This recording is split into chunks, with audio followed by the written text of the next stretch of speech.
Vijay sir, நியாயப்படி நீங்கள் first இந்த திட்டத்தில் தானே சைன் போட்டிருக்கணும், ஏன் போடல? போட்டிருந்தா எவ்வளோ மாதம் இருந்திருக்கும் தெரியுமா? அது என்ன திட்டம், யார் கொண்டு வந்தா, எல்லாத்தையும் ஃபுல்லாக அந்த வீடியோவில் பார்க்கலாம் வாங்க. இப்போ விஜய் சார் ஒரு அறிவிப்பிட்டிருக்காரு, என்னென்னா அம்மா உணவகத்தை நான் மீண்டும் சீரமைக்க போகிறேன் அப்படின்னு சொல்லிட்டு. எவ்வளோ மாசான நியூஸ் தெரியுமா? அம்மா உணவகம் எங்களுக்கெல்லாம் சோறு போட்டதுங்க.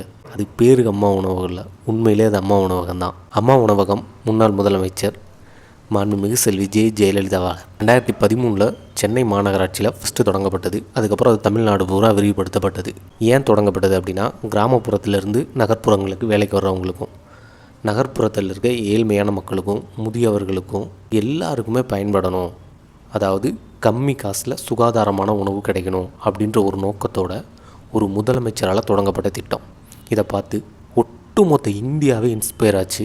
இப்போ இந்தியாவில் இருக்க பல ஸ்டேட்டில் இந்த மாதிரி அந்தந்த மாநில அரசுகள் மலிவு விலையில் உணவு கொடுத்துக்கிட்டு இருக்காங்க. ஸோ இதை நம்ம சிஎம் சார் முன்னெடுத்திருக்காரு.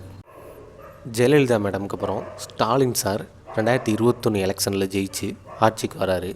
அவர் வந்தோடனே அம்மா உணவகம், அம்மா மருந்தகம், இந்த மாதிரி மக்களுக்கான திட்டங்கள் எல்லாம் தொடரும் அப்படின்னு அறிவிக்கிறாரு. திமுககாரங்க பட்டாசு விடுறாங்க, வர்றாங்க முதலமைச்சர் அப்படின்னு சொல்லிட்டு. ஆனால் அதெல்லாம் பெயரளவுக்கான வெறும் அறிவிப்புகள் மட்டுமே. பல மாவட்டத்தில் இருந்த அம்மா உணவகம் எங்கே இருக்குன்னே தெரில. அந்த இடம் அப்படியே திருவிழா போல் இருக்குங்க. எப்படின்னா, மக்கள் அப்படியே ஒரு 12 மணிலேருந்தே படையெடுக்க ஆரம்பிச்சிருவாங்க, காலையில் ஒரு 7 மணிலேருந்தே படையெடுக்க ஆரம்பிச்சிருவாங்க. அப்படி இருந்த இடங்கள் 2021 26 வரையிலான திமுக ஆட்சி காலத்தில் இருண்டு கிடந்துச்சு. இப்போது அதை நான் சீரமைக்க போகிறேன் அப்படின்னு தற்போதைய முதல்வர் விஜய் அண்ணா சொல்லியிருக்காரு. இது 2016 எலெக்ஷனில் ஜெயலலிதா மேடமுக்கு வெற்றி பெற கை கொடுத்த ஒரு திட்டம். இதை விஜய் அண்ணா சிறப்பாக செஞ்சார்னா அவருக்கும் இது கை கொடுக்கும். இதில் எந்த விதமான மாற்றமும் இல்லை.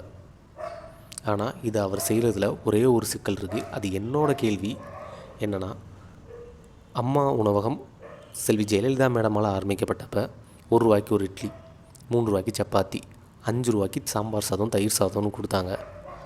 ஆனால் இப்போது பெட்ரோல், கேஸ், டீசல், அத்தியாவசிய பொருட்கள் எல்லாமே விலை ஏறி இருக்குது. ஸோ இந்த நேரத்தில் 1 ரூபாய்க்கு ஒரு இட்லி கொடுக்க முடியுமா? இதுதான் என்னோடய கேள்வி. கொடுக்கலாம், அவர் நினச்சா கொடுக்கலாம். ஏன்னா அவர் தான் தமிழ்நாட்டோட சிஎம். நம்ம ஸ்டாலின் சார் சொன்ன மாதிரி தான் இருக்குது, கொடுக்க மனசு வேணும். கொடுப்பாரா உங்கள் அண்ணன்? சொல்லுங்கள்.